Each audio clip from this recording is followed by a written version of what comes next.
ആ മാഡം. ഇല്ല മാഡം, അത് ചെയ്തു മാഡം.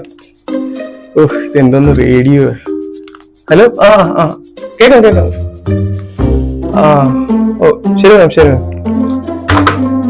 കാലത്തന്നെ ഒരു വായിക്കണ ചീത്തയും കേട്ട് എല്ലാവരുടെയും കീഴിൽ പണിയെടുക്കണ എല്ലാവരുടെ അവസ്ഥ ഇത് തന്നെയാണല്ലോ എന്റെ ഭഗവാനെ. എടാ മൂന്നേ,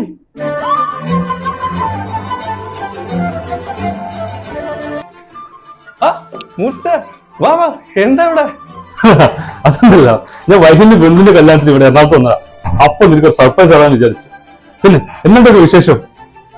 സുഖല്ലേ? എടാ നീ ഇരിക്കടാ. പിന്നെ നിന്റെ ജോലിയൊക്കെ എങ്ങനെ പോണു? ഓ എന്ത് പറയാനാ സാറേ, എല്ലായിടത്തും കണക്കാന്നെ. പിന്നെ അഡ്ജസ്റ്റ് ചെയ്ത് പോണെന്ന് മാത്രം. എടാ മോനെ, ലാസ്റ്റ് നിന്നെ കണ്ടപ്പോ നീ എന്തൊരു ഗ്ലാമറാണോ പണ്ടാറോ. ഇവെന്ത് പറ്റി?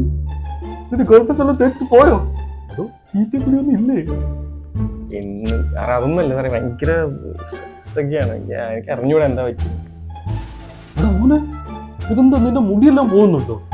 ഇനി അടുത്ത കാണാകുമ്പോ നിന്റെ മുടി എന്റെ മുടി പോലെ ആവും. സാർ എല്ലാം പറ, പെണ്ണുപോലും കെട്ടിയിട്ടില്ല. മുടിയൊക്കെ ഒരു അഡ്ജസ്റ്റ്മെന്റ് ആണ്.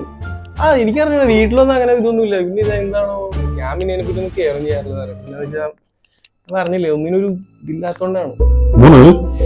ഐ തിങ്ക് നിന്റെ ഈ പ്രശ്നങ്ങൾ കേട്ടിട്ട് നിനക്ക് തൈറോയിഡിന്റെ പ്രോബ്ലം ആണോ എനിക്ക് സംശയം.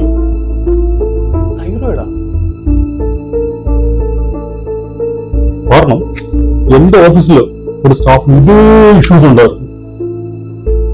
നീ എത്രയും പെട്ടെന്ന് ഒരു എൻഡോക്രൈനോളജിസ്റ്റിനെ കാണും. Take it as my advice. Okay?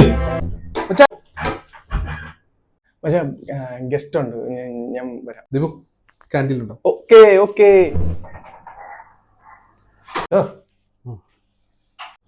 നമ്മുടെ ഒരു ബഡ്ഡിയാ, പുള്ളി ക്യാൻറ്റീനിൽ പോകാൻ വേണ്ടിട്ട് ഇടയ്ക്കിടയ്ക്ക് ഈ ചായ പിന്നെ സാറിന്റെ വൈഫൊക്കെ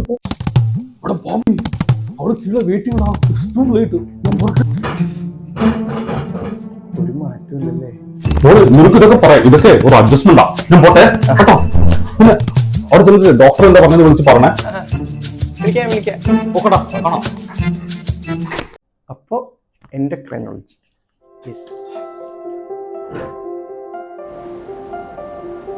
ഈ വീഡിയോയിൽ കണ്ട ലക്ഷണങ്ങൾ നിങ്ങൾക്കുണ്ടോ? ഹൈപ്പർ തൈറോയിഡിസം എന്ന അവസ്ഥയുണ്ടാകാം നിങ്ങൾക്ക്. അങ്ങനെയാണെങ്കിൽ നിങ്ങളൊരു എൻഡോക്രൈനോളജിസ്റ്റിനെ കണ്ട് നിങ്ങളുടെ തൈറോയ്ഡ് ഹോർമോൺ ലെവൽസ് ചെക്ക് ചെയ്യുക. അത് നോർമലാണെന്ന് ഉറപ്പാക്കുക. അഥവാ അത് കൂടുതലാണെങ്കിൽ വളരെ പെട്ടെന്ന് തന്നെ ചികിത്സ നേടുകയും വേണം. പ്രോപ്പർ മെഡിക്കേഷനും ക്ലോസ് മോണിറ്ററിങ്ങും കൊണ്ട് പൂർണ്ണമായിട്ട് ഈ അവസ്ഥയെ ചികിത്സിച്ച് ഭേദമാക്കാവുന്നതാണ്.